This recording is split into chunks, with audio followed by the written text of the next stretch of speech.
नमस्कार, कसे आहे तुम्ही सर्व? आशा करते मजेत असणार. स्वागत आहे तुमचं माझ्या युट्यूब चॅनलवर.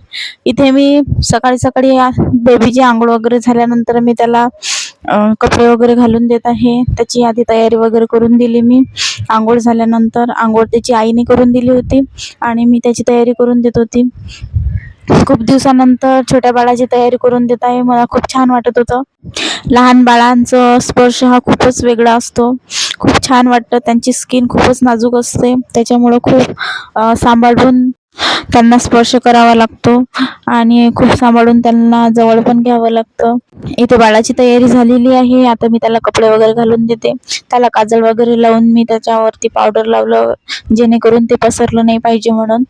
आणि तो सारखा सारखा खालीच येत होता. मग मी त्याला वर वगैरे घेतलं आणि त्यानंतर मग मी त्याला कपडे वगैरे घालून, त्याला भूक पण लागली होती. मी पटापटा त्याची तयारी वगैरे करून मग त्याच्या मम्मीजवळ देण्यासाठी मी तयार करत होते त्याला. आणि त्याच्यानंतर मग आम्ही तयारी वगैरे केली माझ्या दीदीच्या घरी जायसाठी. कारण माझं दीदीचं गाव पण माझ्या गावावरून 50 किलोमीटरच आहे.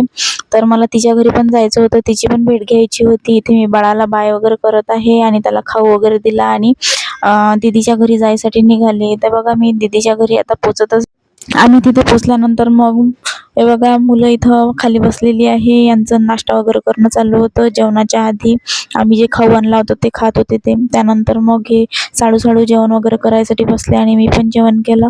आणि त्यानंतर मग आम्ही गावाला जायला निघालो. अंजनगावला अंकुशला सोडून द्यायचं होतं. त्यानंतर तो मग माझ्या गावाला तिथून जाणार होता. आम्हाला अंजनगाववरूनच जायचं होतं. तर मधात त्याला सोडून दिलं. त्यानंतर मग आम्हाला पाऊस वगैरे पण लागला होता मधातच मोर्शीला येता.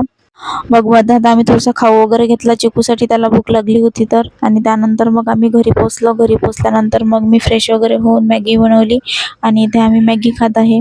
भेटूया आपण पुढच्या ब्लॉगमध्ये. तोपर्यंत सर्वांना बाय.